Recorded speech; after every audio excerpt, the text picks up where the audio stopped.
चौधरी परवेज इलाही से जेल में सहूलियात वापस ले ली गई हैं। जराए के मुताबिक मोनिस इलाही ने चौधरी परवेज इलाही का फोन उठाना छोड़ दिया है। चौधरी परवेज इलाही जेल में शदीद डिप्रेशन और मायूसी का शिकार हैं। चौधरी परवेज इलाही चेयरमैन पीटीआई के रवैये से भी मायूसी का शिकार है।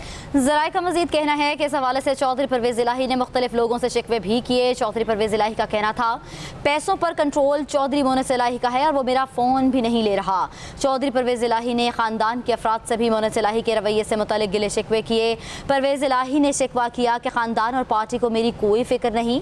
जराए ने दावा किया कि परवेज इलाही फौरी तौर पर प्रेस कॉन्फ्रेंस करना चाहते हैं। परवेज इलाही हर सूरत जेल से रिहाई चाहते हैं। चौधरी शुजात हुसैन ही मुश्किल वक्त में चौधरी परवेज इलाही के काम आए। चौधरी शुजात हुसैन ने मुखालिफत के बावजूद परवेज इलाही को पार्टी में वापस आने की दावत भी दी थी। अपने नाज़रीन को बताते चलें कि चौधरी परवेज इलाही से जेल में सहूलियात वापस ले ली गई हैं। ज़राए के मुताबिक मोनिस इलाही ने चौधरी परवेज इलाही का फ़ोन उठाना भी छोड़ दिया है। चौधरी परवेज इलाही जेल में शदीद डिप्रेशन और मायूसी का शिकार हैं। चौधरी परवेज इलाही चेयरमैन पीटीआई के रवैये से भी मायूसी का शिकार नज़र आ रहे हैं। हमारे साथ मौजूद हैं ब्यूरो चीफ लाहौर बाबर डोगर। मज़ीद तफसीलात हासिल करते हैं उनसे। बाबर, आपको क्या लगता है कि परवेज इलाही ने जो काफ लीग छोड़ी और तहरीक इंसाफ में शमूलियत इख्तियार की और अब भी वो तज़ब्ज़ुब का शिकार हो गए, जेल में हैं, कोई अपना नहीं रहा, तो इस जो उन्होंने फ़ैसला किया था उस पर पछताते नज़र आ रहे हैं? डिप्रेशन का शिकार है, मायूसी का शिकार है। जेल में उनसे जो फैसिलिटीज़ उनको मिली हुई थी, उनकी फैसिलिटीज़ में उनको 3 टाइम का पसंद का खाना उनके घर से आ रहा था, उनके पास मोबाइल फ़ोन की फैसिलिटी थी, बी क्लास की फैसिलिटी को वो एंजॉय कर रहे थे। इसके साथ साथ जेल के अंदर उनको टेलीविज़न की फैसिलिटी थी। ये सारी फैसिलिटीज़ उनसे वापस ले ली गई हैं। इसके बाद जिसका आपने कहा, जो चौधरी परवेज इलाही की जो मॉनेटरी कंट्रोल था वो सारा मोनिस इलाही के हाथ में था। माजी में भी जब चौधरी परवेज इलाही को पैसों की ज़रूरत होती थी तो वो मोनिस इलाही ही को कहते थे और उनको पैसे मिल जाते थे। अब जेल से उन्होंने मोनिस इलाही से मुतअद्दिद बार रब्ता करने की कोशिश की है, लेकिन मोनिस इलाही उनका फ़ोन नहीं ले रहे, जिसकी वजह से वो माली परेशानियों का भी शिकार है। उनके पास पैसे नहीं हैं और मोनिस इलाही जिनके पास पैसे हैं, जो बाहर स्पेन में बैठे हुए हैं, वो उनका फ़ोन नहीं ले रहे। इमरान खान पीटीआई के जो चेयरमैन हैं, उन्होंने मुतअद्दिद बार जो है प्रेस कॉन्फ्रेंस की, मीडिया के साथ इंटरेक्शन किया, लेकिन अभी तक चेयरमैन पीटीआई ने चौधरी परवेज इलाही का नाम भी नहीं लिया और इस बात का गिला उन्होंने अपने ख़ानदान के लोगों से किया है। फ़ोन करके उनसे बात करते हुए ये गिला किया है कि मोनिस इलाही स्पेन में बैठा हुआ है, मुझे पैसे नहीं दे रहा, मेरे से फ़ोन पे बात नहीं कर रहा, और इसके साथ साथ जो पार्टी है, जो पार्टी का चेयरमैन है, उसने उनका अभी तक जिक्र भी नहीं किया। तो इसकी वजह से उनका डिप्रेशन और मायूसी बढ़ रही है कि अब उनका बाबर साहब हमारे साथ मौजूद हैं सीनियर तज्ज़ियाकार जुल्फ़िकार राहत, उनको भी शामिल गुफ्तगू करते हैं। सर, आपको क्या लगता है, मोनिस इलाही काफ़ी लाउबाली सी तबीयत भी थी, जाली सी उनकी तबीयत भी थी, अब भी वो जो फैसले कर रहे हैं मादर पिदर आज़ाद, जाहिर सी बात है क्योंकि उन्होंने अलग कर दिया। परवेज इलाही को अलग करने का भी उनके अंदर काफ़ी प्रेशर नज़र आया था, इन्फ्लुएंस था कि नहीं, वो चाहते थे कि काफ लीग से अलग हो जाएं। तो अब वो अपने वालिद साहब का भी फ़ोन नहीं उठा रहे जबकि वो जेल में मौजूद है और सबसे ज़्यादा बैक एंड पे सपोर्ट जो होती है अपनों की होती है। देखिए, चौधरी परवेज इलाही जो 2 दफ़ा चीफ मिनिस्टर पंजाब रहे, जिनका सियासत के अंदर एक पूरा एक समझें एक कैरियर था, आज वो बिल्कुल दाव पे लगा हुआ है और वो जेल के अंदर बैठे हुए हैं। और ये फैक्ट है कि जिस कैफियत के अंदर जेल से वो गुज़र रहे हैं, वो एक मायूसी की और डिप्रेशन की एक सूरत हाल है। इस सारे मामलात को चूँकि मोनिस इलाही साहब कंट्रोल करते हैं और पार्टी जो चेयरमैन है उसका रवैया भी कोई ऐसा नहीं है कि जो परवेज इलाही साहब के लिए हौसले का बायस हो। परवेज इलाही साहब जिन हालात में जेल गए और जो मुकदमात वो भुगत रहे हैं और जेल के अंदर जो सूरत हाल थी, इस पे छोटे छोटे वर्कर्स का नाम तो चेयरमैन इमरान खान ने लिया, लेकिन इनका नाम उन्होंने नहीं लिया। अब ये भी एक डिप्रेशन है। दूसरी बात यह है कि चौधरी परवेज इलाही का माजी इस बात का गवाह है कि वो कभी भी पाकिस्तान के मुख्तलिफ हलकों के साथ इस तरह 1 to 1 नहीं हुए। वो को दरमियानी रास्ता इख्तियार करना चाहते थे, लेकिन अभी भी वो इस बात पे कमिटमेंट कर चुके थे कि वो प्रेस कॉन्फ्रेंस करेंगे। लेकिन प्रॉब्लम ये आ रहा है कि मोहम्मद सलाही साहब को फ़ोन करते हैं तो वो फ़ोन भी नहीं उठाते, और दूसरे बहुत सारे मामलात ऐसे हैं जो फैमिली के सारे मोहम्मद सलाही साहब कंट्रोल करते हैं। अब फैमिली के जो लोग हैं उनका रवैया और मोहम्मद साहब का रवैया और कुछ दीगर जो वो लोग थे जो परवेज़ इलाही साहब ने इक़्तिदार के दौरान जिन लोगों को नवाजा, वो सारे के सारे लोगों का रवैया देख के ज़ाहिर है कि ये एक डिप्रेशन की सूरत हाल बनती है। और अब जो सहूलियात उनसे वापस ली गई हैं वो हस्पताल के अंदर मौजूद थे, जेल के अंदर, और वहाँ पे उनको फैसिलिटी थी, वो बीमार हैं, आपको पता है उनकी एज फैक्टर भी है, वो दवाइयाँ भी लेते हैं, घर से खाना भी एक इशू था, उस सारी सूरत हाल से वो गुजरे। तो अभी जो ताज़ा तरीन ख़बर हमें मिली है वो यही है कि उनसे वो फैसिलिटी वापस ले ली गई हैं, और परवेज़ इलाही साहब अभी भी चाहते हैं कि वो कोई दरमियानी रास्ता इख्तियार करें, वो बीमारी का बहाना बना के और अपनी इन्हीं रिपोर्ट्स की बुनियाद पे बीमारी की इसी बुनियाद के ऊपर वो बाहर चले जाएं और सियासत से रिटायरमेंट का ऐलान कर दें। लेकिन अभी जो उनके लिए कोऑर्डिनेशन का मसला बना हुआ है, जिस तरह अभी बाबा डोगर साहब कह रहे थे कि उनका फ़ोन भी नहीं उठाया जा रहा, और घर के लोगों को फ़ोन करके कहा जा रहा है कि मोहम्मद साहब को कहें जी मुझे कॉल करें, तो ये सिचुएशन प्रैक्टिकली बन चुकी है। और इस पे पीटीआई के जो चेयरमैन हैं उनका इनके हवाले से एक्नॉलेजमेंट ना करना, इनका नाम ना लेना, इनकी बात ना करना, और एक छोटे से छोटे वर्कर्स का उसको क्रेडिट देना जो जेल के अंदर रह रहा है, तो ये भी एक इनके लिए बड़ी तकलीफ़ का बायस है, और उन्होंने इस बात का इजहार भी किया है। लेकिन जो शजात साहब ने फिर भी इस सारी सूरत हाल के अंदर सालक साहब, उनके जो बेटे हैं, वो आला ज़रफ़ी का उन्होंने आला ज़रफ़ी साथ आप सही कह रहे हैं कि आला ज़रफ़ी का उन्होंने किया है। आपका टेक आ गया, मैं बाबर साहब के पास जाना चाहूँगी। बाबर साहब, आपको पता है पीटीआई इस वक्त जो है नफसा नफसी पड़ी हुई है, हर एक को अपनी ही पड़ी हुई है, लेकिन ये भी कहीं भूलना नहीं चाहिए कि परवेज़ इलाही ने मुश्किल वक्त में साथ दिया था पीटीआई का, और इस वक्त वो नाला नज़र आ रहे हैं। परवेज़ इलाही डिप्रेशन में इसीलिए भी हैं कि ना तो अपने यानी कि औलाद भी है, ना अपने हैं, उनकी जानिब से भी उनको कोई भी रिस्पॉन्स नहीं मिल रहा। प्लस सबसे बड़ी बात जिसके पीछे उन्होंने अपना सियासी करियर जो है दाव पे लगाया, इमरान खान है, पीटीआई चेयरमैन है, उनकी जानिब से भी उनके बारे में कोई बात नहीं की जा रही। और तो आप ये बताएं कि आपको कैसा लगता है परवेज़ इलाही का इस वक्त जो है वो सियासी करियर किस पॉइंट पर देख रहे हैं आप? देखें, इस वक्त आप देखें कि पीटीआई के जो स्टालवार्ड्स थे, वो लोग जो पहले दिन से पीटीआई चेयरमैन के साथ थे, जो पीटीआई बनाने में उनके साथ शरीक थे, जिन्होंने पीटीआई के लिए स्ट्रगल की, जदोजहद की, वो सारे लोग पीटीआई के चेयरमैन को छोड़ के जा चुके हैं। आज पीटीआई के चेयरमैन अकेले हैं। लेकिन ऐसे वक्त में अभी तक चौधरी परवेज़ इलाही उनके साथ खड़े हुए हैं, जेल में हैं, सोबते बर्दाश्त कर रहे हैं, लेकिन उनके साथ खड़े हुए हैं।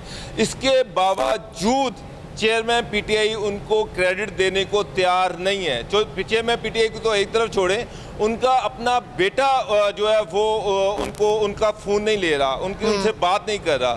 तो ऐसे वक्त में जब औलाद भी आपके साथ ना हो, जिसके लिए आप जेल में बैठे हुए हैं, वो आपका नाम लेना गवारा ना कर रहा हो, तो इंसान ज़रूर सोचता है कि मैं कहाँ पर खड़ा हूँ और मुझे अपनी स्ट्रेटजी चेंज करनी चाहिए। इसी तजब्जुब का चौधरी परवेज़ इलाही भी शिकार हैं। वो इस वक्त जेल में शदीद परेशानी, मुश्किलात का शिकार है। वो जेल से बाहर आना चाह रहे हैं, हर सूरत में बाहर आना चाहते हैं। और जिस तरह से जुल्फ़िकार राहत साहब ने कहा, उसका एक दरमियानी रास्ता ये भी है कि वो बाहर चले जाएँ और सियासत को फ़िलहाल खैराबाद कहें और मुल्क से बाहर चले जाएँ। और मेरा ख्याल है कि यही रास्ता जो है, ये जो है वो उनको यही हल नज़र आ रहा है। तो देखिए, आने वाले वक्तों में हो सकता है किसी भी वो प्रेस कॉन्फ्रेंस करें और उसके बाद वो यहाँ से बाहर चले जाएं। ठीक है, जुल्फ़िकार साहब की तरफ जाऊंगी। जुल्फ़िकार साहब, आपको लगता है, मैं पूछना ये चाह रही थी कि दर बदर सी कैफियत सी, वो ख़ुद भी इस चीज़ को बहुत अच्छे से महसूस कर रहे हैं परवेज़ इलाही, आपको लगता है इनकी इस वाली कैफियत और ये सारे सिलसिलों में मोहम्मद इलाही का कितना हाथ आपको नज़र आता है? क्योंकि इससे कबल ये भी देखा गया कि परवेज़ इलाही को काफ़ी इन्फ्लुएंस किया गया मोहम्मद इलाही की जानिब से कि आपने इस पार्टी के साथ देना है, आपने नहीं जाना, अपनों से ही आपने दूर करने में आपको कितना हाथ लगता है?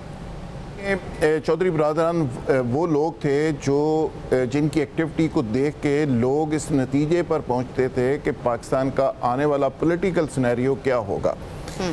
तो चौधरी बरादरान का हमेशा से पाकिस्तान के अदारों के साथ बड़ा अच्छा और बड़ा आइडियल ताल्लुक़ रहा है। ये कभी पाकिस्तान के अदारों के ख़िलाफ़ नहीं गए, और ये इनको मेडन पाकिस्तान एक पॉलिटिशियन समझा जाता था कि ये पाकिस्तान के साथ खड़े होते हैं और पाकिस्तान के बयानिए के साथ खड़े होते हैं। परवेज़ इलाही साहब को समझाया गया, बारहा समझाया गया, और सूरत हाल वही होती है कि जो आने वाले वक्त में जो पॉलिटिकल लोग होते हैं, जो लीडर्स होते हैं, वो स्मेल कर लेते हैं, वो देख लेते हैं कि हालात किस तरफ जा रहे हैं।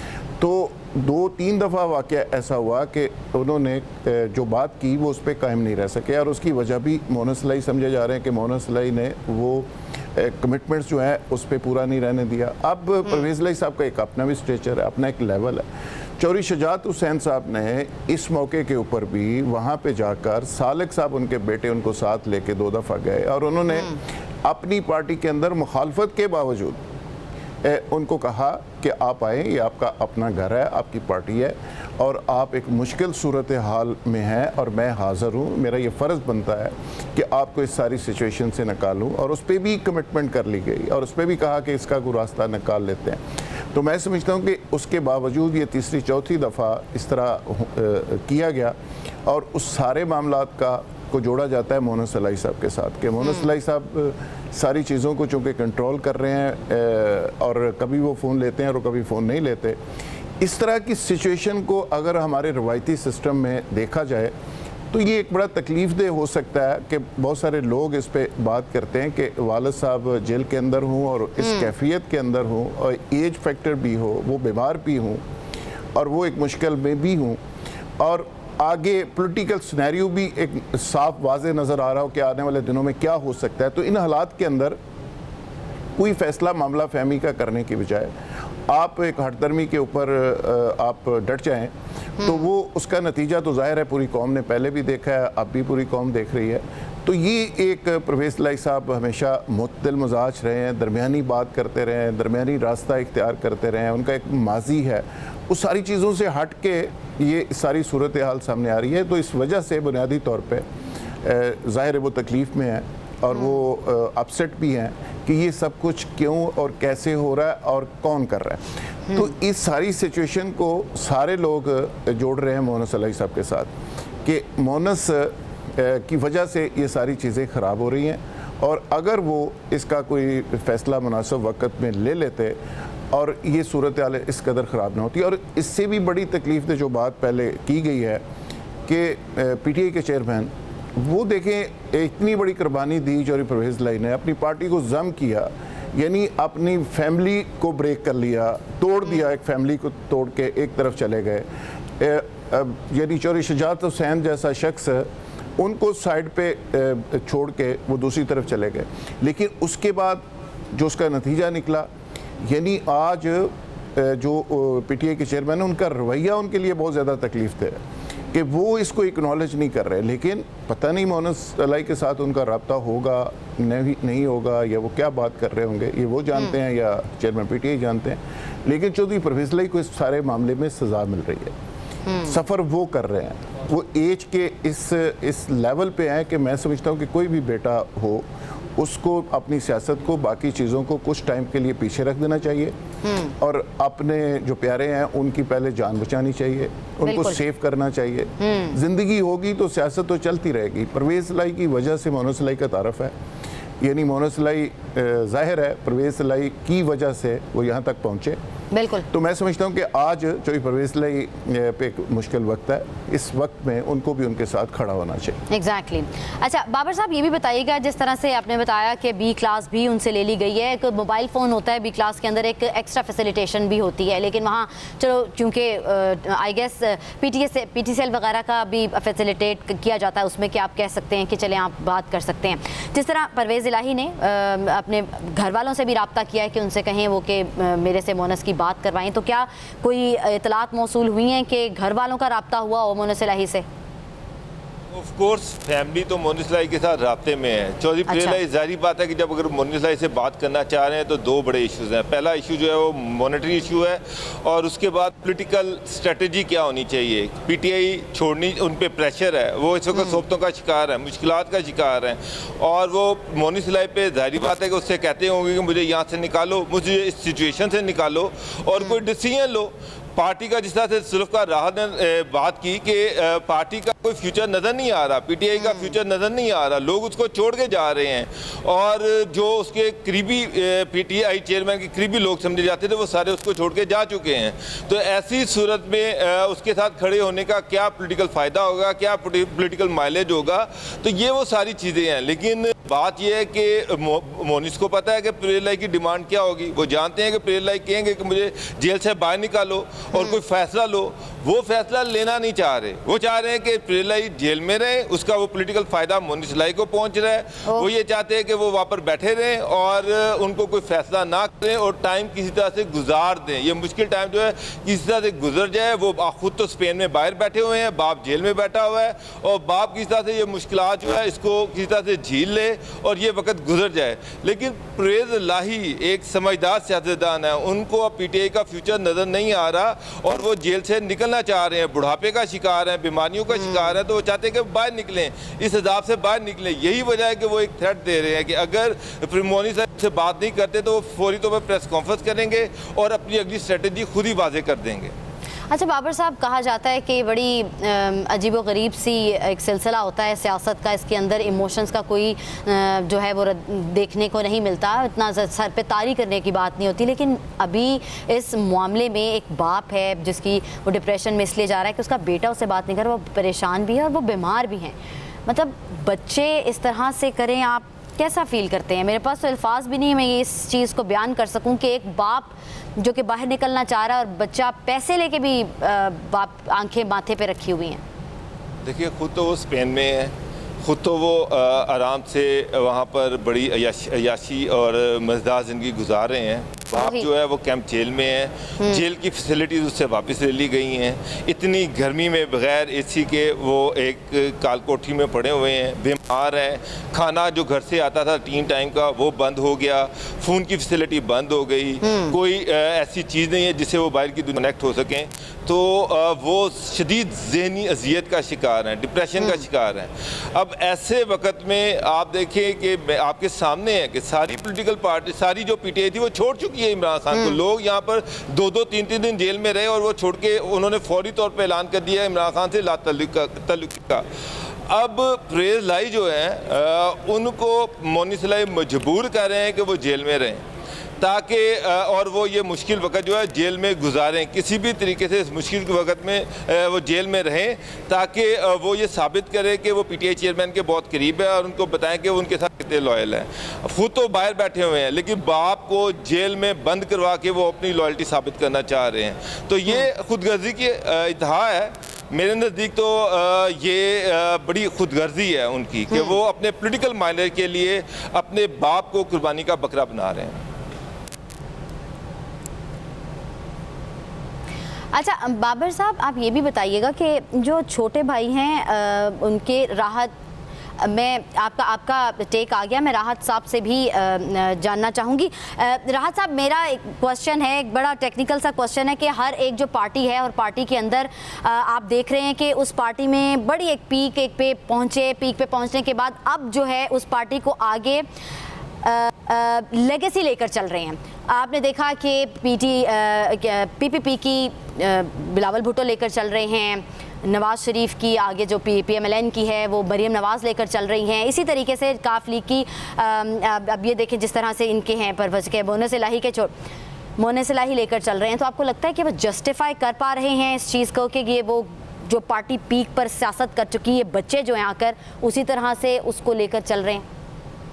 इस बात को थोड़ा समझना पड़ेगा हमें कि चौधरी बरादरान की जो सियासत थी इस गए गुजरे दौर में ये लोग वज़ादारी, रवादारी, शराफत और ख़ानदानी एक सियासत के ये आखिरी एक अलामत थे कि इनके घर के अंदर जिस तरह डेरा चलता था, जिस तरह ये वज़ादार लोग थे। और इसके पीछे एक कहानी थी। कहानी ये थी कि चौधरी ज़फ़रुल्लाह से लेके चौधरी शुजात हुसैन तक ये एक लेगसी चल रही है पॉलिटिकल। उस सारी की सारी सपोर्ट परवेज़ लाई साहब को मिली, फिर मोनिस इलाही साहब को मिली और चौधरी शुजात हुसैन ने अपने बच्चों को इग्नोर करके पीछे रख के चौधरी परवेज़ लाई को इम्पोर्टेंस दी और मोनिस इलाही को इम्पोर्टेंस दी। आपको याद होगा कि चेयरमैन पीटीआई ने एक दफ़ा ये बल्कि कई दफ़ा कहा कि मैं मोहन सलाई को। अच्छा, कता कलामी के लिए माजरत जुल्फ़िकार हाद साहब, आप इस क्वेश्चन के साथ मेरा एक और क्वेश्चन भी ले लें। आप इस सारे मामले में मोहन सलाई के जो छोटे भाई हैं रासिक इलाही, वो क्या किरदार अदा कर रहे हैं? अपने उसमें सालिक साहब को और चौधरी शाफे हुसैन को पीछे रख के, सेक्रीफाइस करके, कुर्बानी दे के मोहन सलाई को प्रमोट किया गया, सपोर्ट किया गया और उसकी सारी माइलेज मिली। तमाम पॉलिटिकल जो एक सियासी बैकग्राउंड था वो सारा का सारा इनको विरसे में मिला और चौधरी शुजात हुसैन मोहन सलाई को अपने बच्चों से ज़्यादा सपोर्ट करते रहे। लेकिन जिस तरह मैंने अभी कहा कि जब भी वजारत की बात होती थी, चेयरमैन पीटीआई कहते थे कि मैंने मोहन सलाई को वज़ीर नहीं बनाना, सालिक साहब को बना लें, और चौधरी शुजात साहब इस पर भी सेक्रीफाइस करते थे। ये एक पीछे पूरी कहानी थी। जिस तरह आपने कहा ना जी, पोलिटिकल लेगेसी, फलां फैमिली को फलां लीड कर रहा है, फलां को फलां कर रहा है। अब ये चीज़ें डिसाइड हो गई हैं कि चौधरी ख़ानदान की जो सियासत है उसको लीड शाफे हुसैन करेगा, उसको लीड चौधरी सालिक हुसैन करेगा। वो किसी तरह भी सलाहियत में, वज़ादारी में, पॉलिटिकल एक्सपीरियंस में, नॉलेज में, स्टडी में, पढ़ाई में वो किसी तरह भी दूसरों से पीछे नहीं है। लेकिन ये चौधरी शुजात हुसैन की कुर्बानी थी कि उसने अपने अच्छा जुल्फ़िकार साहब, रासिक इलाही का बताइएगा, वो क्या किरदार अदा करें इस सारे मामले में? जिस तरफ आपने इशारा किया दो दफ़ा, अब वो फैमिली के जो बाकी लोग हैं, जिसमें चौधरी रासिक इलाही है, मोहन सलाई के जो दूसरे भाई हैं, जी, वो भी उस तरह से परवेज़ इलाही साहब को सपोर्ट नहीं कर रहे, उनके साथ इन कांटेक्ट नहीं है। फैमिली के लोग भी उस तरह इग्नोर कर रहे हैं, राब्ते में नहीं है। और यही वो बात है जिसकी बाबा डोगर साहब बार बार बात कर रहे हैं कि वो डिप्रेशन में है, वो फ्रस्ट्रेशन में है कि कम से कम जेल के अंदर, जहाँ पे काल कोठरी के अंदर जिस तरह की सिचुएशन होती है, वहाँ पे अगर फैसिलिटी मिल गई है फ़ोन की, तो कम से कम फ़ोन के ऊपर कुछ चीज़ें डिस्कस करके कोई इसका रास्ता निकाला जाता। अगर आप फ़ोन सुनना भी छोड़ दें, फ़ोन भी उसका, अब सारे के सारे फैमिली के लोग जो हैं वो इस इशू के ऊपर अगर परवेज़ इलाही साहब को सपोर्ट करने की बजाय ये रवैया रखेंगे तो जाहिर है परवेज़ इलाही साहब पे क्या बीतेगी। तो उसमें मोहन सलाई साहब के साथ रासिक इलाही भी बराबर के शरीक है। जी ठीक है, बहुत शुक्रिया। सीनियर तदर राहत जुल्फ़िकार हमारे साथ मौजूद थे। लाहौर ब्यूरो चीफ बाबर डोगर ने हमें अपनी राय से हमें बताया उन्होंने, और आपको बताते चले कि चौधरी परवेज़ इलाही से जेल में सहूलियात वापस ले ली गई हैं। ज़राए के मुताबिक मोहन इलाही ने चौधरी परवेज़ इलाही का फ़ोन उठाना छोड़ दिया है, जिसकी वजह से परवेज़ इलाही जेल में शदीद डिप्रेशन और मायूसी का शिकार हैं। आप सब हजरात का बहुत शुक्रिया।